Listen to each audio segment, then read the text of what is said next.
Hello everyone, this is Pico Entertainment and we are back again, and here now we have a video which will really be a review and also reflections on Man of Steel.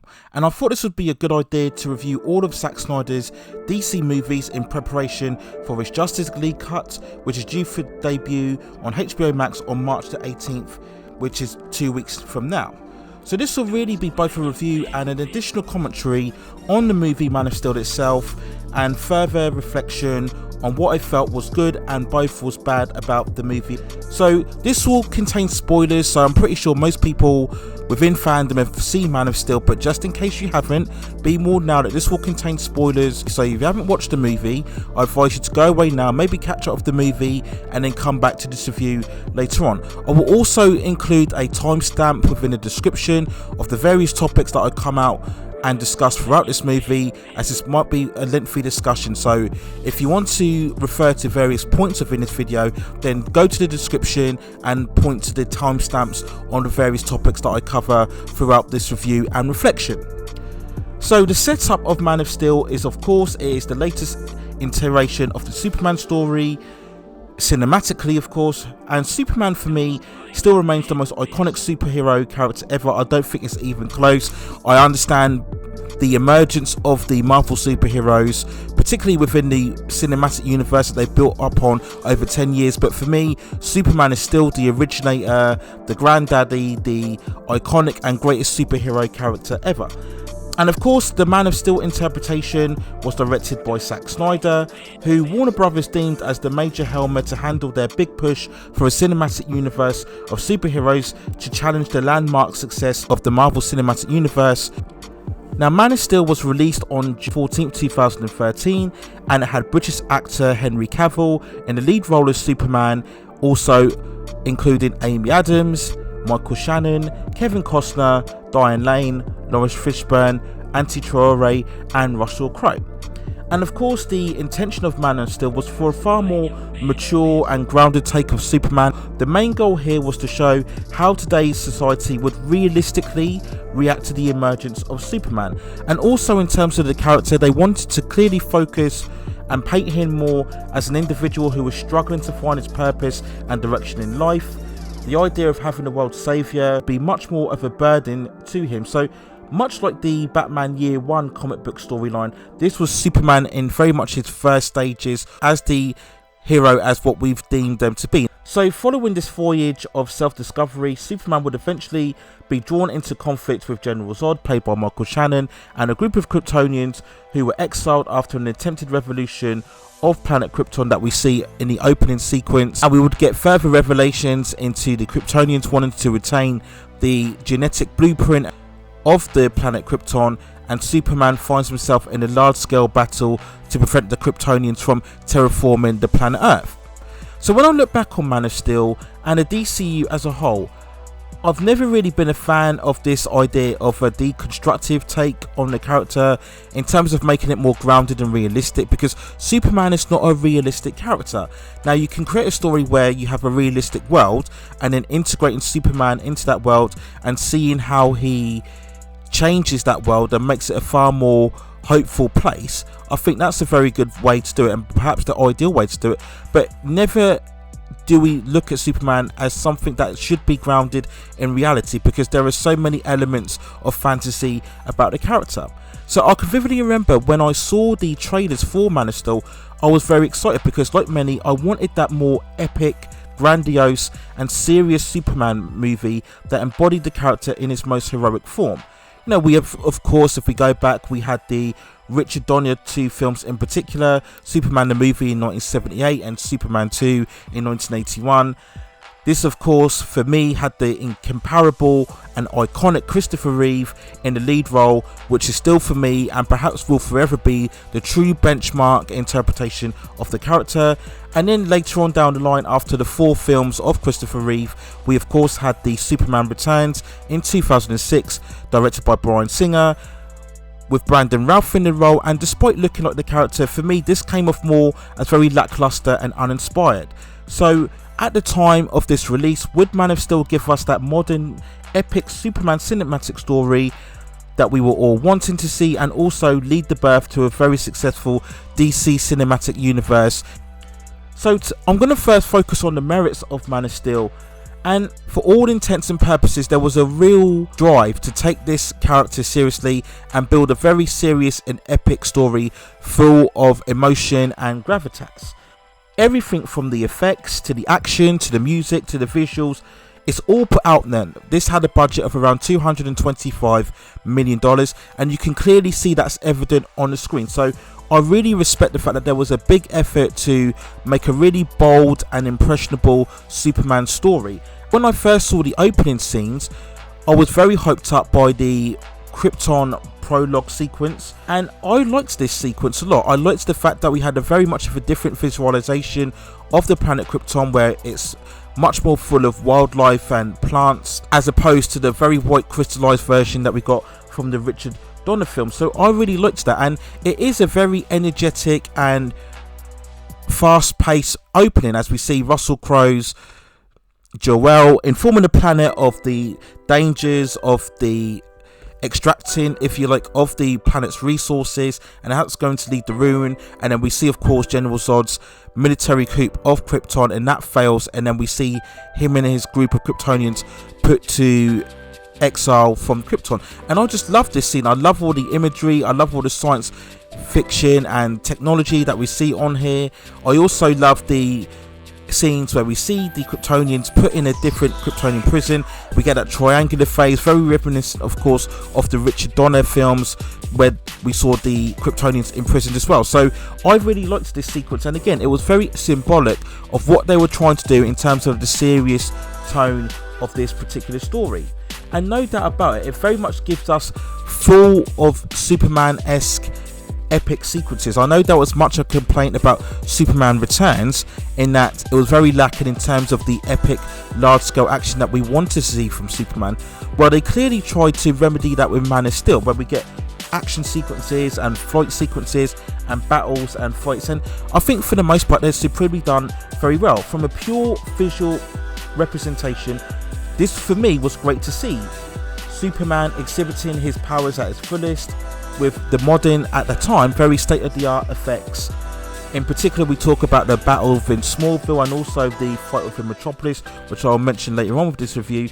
So for me, at the time of watching this, it was very great to see. Just, this is what we wanted. We wanted that modern day representation of Superman using all of his powers. For all of the merits of the Christopher Reeve films, the effects, of course, haven't aged very well. So this is what I was looking for. So at this stage, I was very excited about what I was seeing from Man of Steel. In terms of the cast of actors involved, they certainly didn't hold back in attaining a high caliber cast of actors. We have Henry Cavill, who I think in terms of just purely an aesthetic point of view, definitely looks like Superman. He has the physical build, and he also does exhibit a certain earnest quality that we would associate with the character. Michael Shannon as General Zod certainly makes an impression. He's a far more outspoken, louder, far more aggressive personality than what we saw previously in Terrence Stamp's classic version from Superman 2. I did love also the casting of Kevin Costner as Johnathan Kent, maybe not in terms of the interpretation, but in terms of the selection of the role. For me, Kevin Costner is one of those true great leading actors from the late 80s and early 90s, so getting him as Johnathan Kent on paper seemed very much a perfect casting. I did also like Onte Traore's Fiora. You know, she was very sexy. I love the Smallville battle in particular, where we see her super speed sequence where she's taken on the military troops. And again, this is very typical of the investment that was put in terms of the action and special effects. We also have Hans Zimmer's musical score, which typically has those searing and epic tones, so typical of what we saw from the composer really in the last decade or two, particularly in the superhero movies.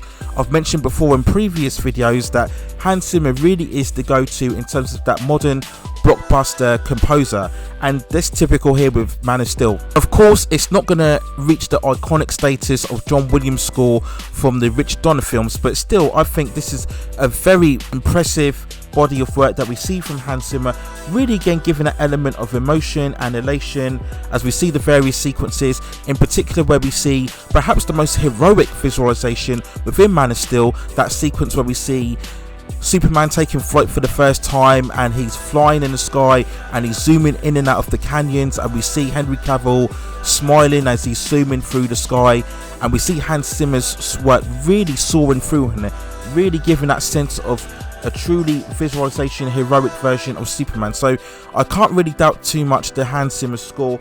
It's every bit as vivid and bombastic as you like as his previous score, what we heard from The Dark Knight Rises. So for all the merits of Man of Steel, I'm now going to talk about the many things that I think went wrong, the many issues that arise with this interpretation of the character. Now I'm going to try and be as concise as I can because there are so many issues. So if we talk about the more smaller issues of this movie, and I think what's noticeable for me is the colour template and filter that they use for this. Now, as I mentioned before, they were clearly going for this more modern, realistic take on the character, but I think a negative aspect of that is that everything has this muted, very grey look about it. Everything from Superman's costume, which has a very grungy look about it. If you look at the design, even though it has the blue red cape and the emblem of the S, of course, but it looks very darkened, almost as if Superman's been muddied to a degree. And again, maybe this was tying in with the whole approach that they wanted to take with the character,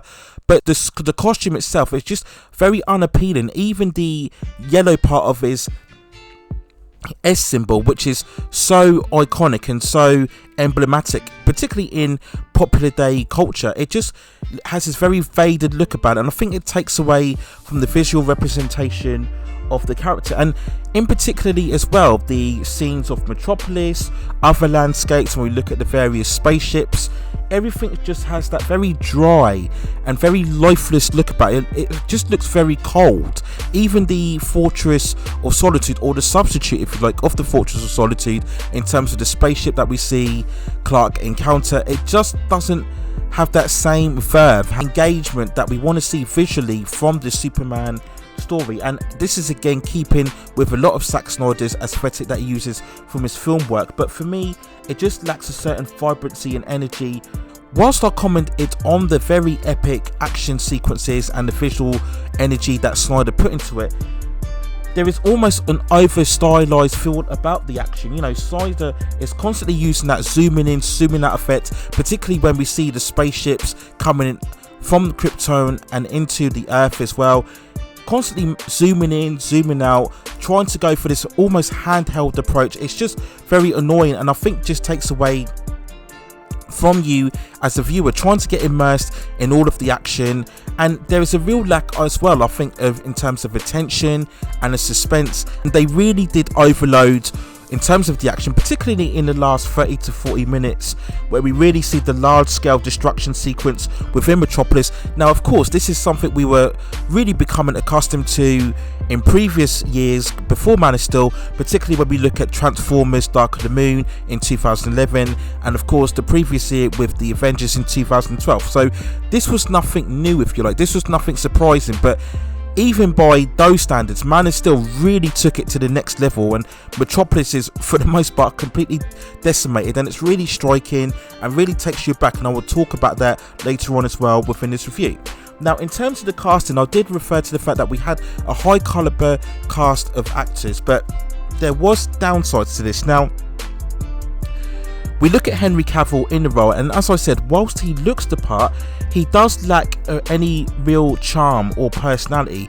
You know, we could say the same thing about Brandon Routh in the Superman Returns, where despite looking like the character, they're devoid of any real appealing personality traits. And I think the key is, when you are adapting a Superman story, even though of course many people find it hard to suspend the belief that Clark Kent or Superman could have a dual identity by just putting his glasses on, you still have to try and create that sense that these are two separate, different personalities. But Man of Steel doesn't do that. They're very one and the same. And the problem with Man of Steel, if you have a personality that is very lacking in terms of any swagger or bravado or personality, then the character itself becomes very bland. And I think, yeah, this Superman version is very much of a bland personality, but it's not Henry Cavill's fault. It's more of a fault of the writing itself. We look at Amy Adams as well, who is a very talented actress, but again, unfortunately, is another bland and uninspired version of Lois Lane.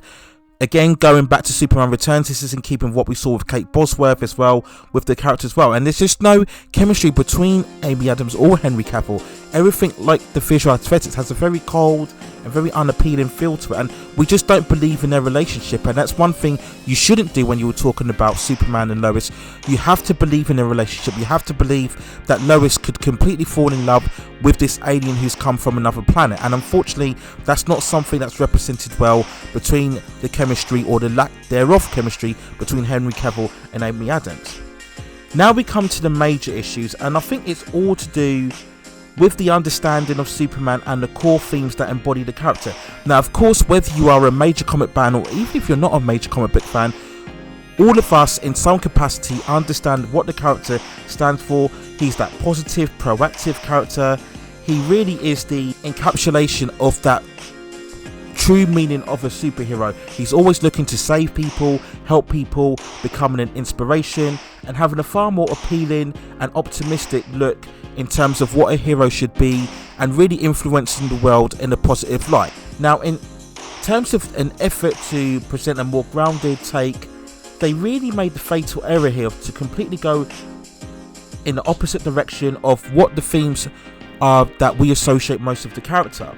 And for me, this is completely inappropriate and the wrong approach to do for Superman. You can adopt it for certain characters, and even with Batman, there's a certain line that you can't cross, and we all know that they wanted to adopt a similar tone as what we saw with Christopher Nolan movies, his Dark Knight trilogy. Of course, Christopher Nolan was involved in terms of the production of Man of Steel, but you can't do that with Superman. Superman is the opposite of Batman, right? There has to be a brightness, there has to be an optimistic feel to this character. You have to look at this character and in some way, shape or form want to be Superman or be inspired by the actions of Superman. But if you are conflicted or even divided by the personality of character of Superman, then it completely goes against what the character stands for. And I think this is a fatal error that they made on here, and the violations of the themes that make Superman who he is, they just run right through completely through the movie. So we look at Superman himself, who we see again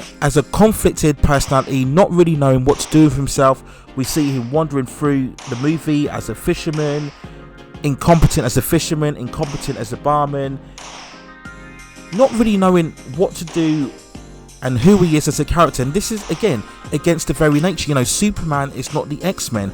We associate that with the X-Men, people who struggle to integrate themselves into society, getting to grips with who they are and mastering their abilities and finding a purpose to do with those abilities. Now again, with the X-Men that works, but not with Superman. Superman does know who he is. Superman does understand his purpose. That's why we believe in Superman in the first place. So again, this interpretation goes completely against what the character stands for. We see him initiating large-scale battles in populated areas, surely causing hundreds if not thousands of people to die, whether it's both in the Smallville sequence or in particular the Metropolis sequence. He never acknowledges what's going on around him, never showing any consideration for the potential casualties that his action may cause. And again, this is not true to the character. We've seen so many other interpretations of Superman which have large-scale fights, large-scale battles, but the character is always aware of what's going on around him. And we go back to that Metropolis battle where Superman never looks to take the fight away from Metropolis. And I can vividly remember when I was watching this film at the time, it really hit me that the fact that Superman was in actual fact the cause of the destruction, that people's lives were being taken away because of what Superman was doing. Metropolis would have been better off if Superman wasn't around. And for all the intent of being something different, being something alternative, this is not true to the character. If we are dealing with a Superman whose actions are causing civilian casualties, then I'm sorry, that's a violation of who he is. You know, we go back to the Avengers, and yes, we had a similar style of a destructive battle when they were taking on the Chitauri invasion, but look at the Avengers and where they were constantly helping people and trying to save people within the battle. We go back to the Christopher Reeve movies, particularly in Superman 2, where you have a similar dynamic where you have Superman taking on group of Kryptonians and you have people crashing through buildings, you have large scale explosions, but what is Superman constantly doing throughout the battle? He's helping people, saving people, rescuing them whilst trying to take on the Kryptonians. So that gives you more tension, more drama, while sticking true to what the character is. And I'm sorry, during this sequence in particular, they really got the character wrong, and it was really quite distressing, I think, at times, just seeing Superman not showing any awareness of the civilian casualties around him. We also have to talk about Johnathan Kent and how they interpreted the character. So despite the fact that Kevin Costner was casted in this role, much like Superman, they get the interpretation of Johnathan Kent completely wrong. Now, we all know one of the most integral elements of Superman are Johnathan and Martha Kent, discovering him, bringing him up and instilling in him all of those true core values and morals and ethics. That is really what makes Superman. It's not that he becomes Superman once he puts on the costume. He is Superman before he putting on the costume, and all of those ideals of helping people and saving people are through Johnathan and Martha Kent. So of course, when we get to Man of Steel's interpretation, much like Superman, this goes against completely what those themes are for the parents. And of course, we have the most notorious scenes, what we saw initially throughout the trailer and throughout this movie. The first one being, of course, where we have that scene between Johnathan and Clark, when following Clark saving people when the bus has gone into the river. He tells Clark, and Johnathan tells him that maybe he should let the people drown instead of saving them. Now, of course, Johnathan Kent would never say that. Yes, he would be very wary of Clark exposing his identity to others, but never would he ask Clark to save his identity at the cost of others' lives. And again, just completely wrong with the character, and that caused a lot of debate amongst fans as well. We have the second most notorious scene, of course, the death of Johnathan Kent in that tornado scene where Clark goes to save his father. Johnathan Kent puts his hands up and Clark refrains from saving his father. Again, completely against the character. What was so emphatic about the Richard Donner films is that Clark came to the realization that for all of the powers that he had, he still wasn't able to save his father. And that is such a tragic, but at the same time reflective part of Superman, that he's not flawless, he's not perfect, he still has to strive to be a better person, and even when he does, there is still consequences. And it's a beautiful moment in that film, and that's the right way to do it. But here we have Clark, who was able to save his father but chooses not to do it, when he could have easily just super sped in and out of the tornado without anybody seeing him. So again, a violation to the character, and really again making you as a fan of this character really work against his film. We then go on to the most controversial scene of this movie, of course, where after the destruction of Metropolis, we have the Clark and Zod battle, which is very well staged, but of course we get to the climatic end where Superman, in order to prevent Zod from killing a family with his heat vision, he decides to snap his neck. And this is really what caused a lot of outrage amongst Superman fans, and I think understandably so, because as the number one violation of the character, or the number one rule, is that he doesn't kill. For all of the powers, for all of his abilities, for all of the superpowered beings that he comes across having to battle, Superman doesn't kill. He never kills, no matter what scenario, no matter what the cause is. If you are going to have a scenario where Superman does kill, then first of all you have to build the context of the character himself and why he cherishes his life so much, and secondly you have to create the logical situation where Superman has no other choice. Now, they did this convincingly in the comic book storyline, of course, with the death of Superman, but they don't do that here in Man of Steel.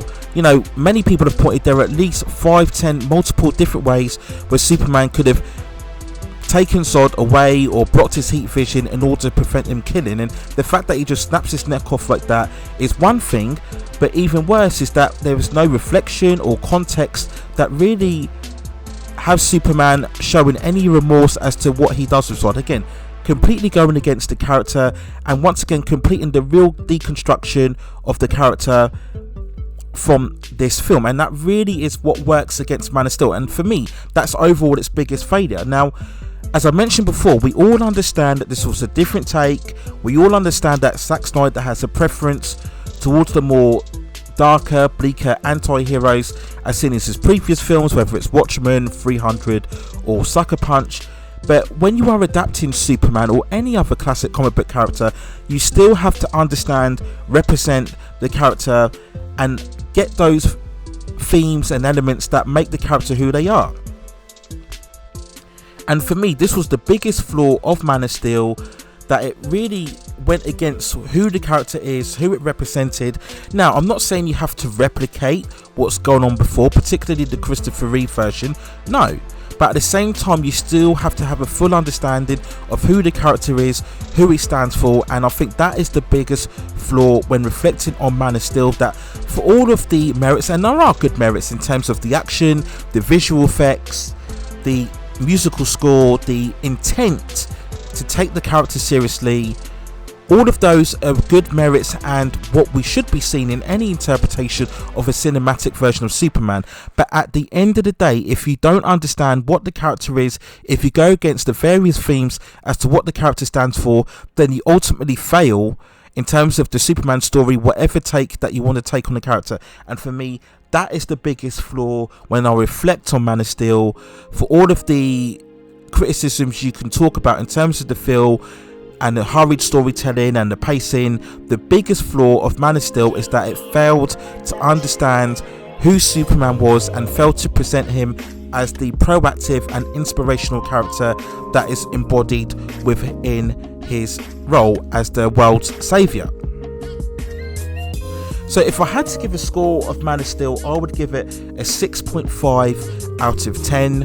And when we look at the overall release of Superman, yes, it did prove to be a box office hit, if you like, grossing 668 million against a 225 million budget. But really, when we look at it, at the time now, especially established by the emergence of the Marvel Cinematic Universe, when superheroes were the #1 most profitable genre within Hollywood at the time, really Man of Steel should have grossed more. I truly believe that had it been more in spirit and tone into what Superman is, it really could have grossed more. Now, of course, we all know Warner Brothers wanted it to gross $1 billion because they were chasing the billions grossed by the Marvel Avengers. Now, I don't think Man of Steel should have been expected to gross $1 billion, but it should have really grossed more, and I think that was reflected later on as to what we saw within Batman vs Superman and also with the Justice League, and I will talk about both of those in later videos as well. So those are my thoughts, feelings and reflections of Man of Steel. Let me know what you think in the comments below. Obviously, this is a movie that has been talked about and debated ad nauseum also for years and years and years, and continue to be debated on as we see, if you like, the major closure of Zack Snyder's version of the DC Cinematic Universe. But since I haven't reviewed the movie yet, I thought it would be best to give my overall thoughts and feelings of what I thought about Man of Steel, and I will also provide another reflection on Batman vs Superman. And you can also check out my channel, and I will leave the links in the description as well, where I've talked at length about the Snyder Cut in terms of what it means in terms of the online movement, and also the various trailers that we've seen come out online for it recently. So those are my thoughts and feelings and reflections of Man of Steel. Let me know what you think in the comments below. I'm pretty sure what I say will divide a lot of opinions and maybe come under criticism, but those are my thoughts and feelings of Man of Steel. And for me, Superman, still the most iconic character within comic books, and we are unfortunately still waiting to see that true cinematic version ever since the Christopher Reeve films, where we can see Superman in a cinematic light be represented in the right way. So those are my thoughts and feelings. Please hit and like those subscribe and like buttons and notifications so I can provide more high quality content in the future. But that's it for now. Take care of yourselves, stay at safe distances, and I will see you very, very soon.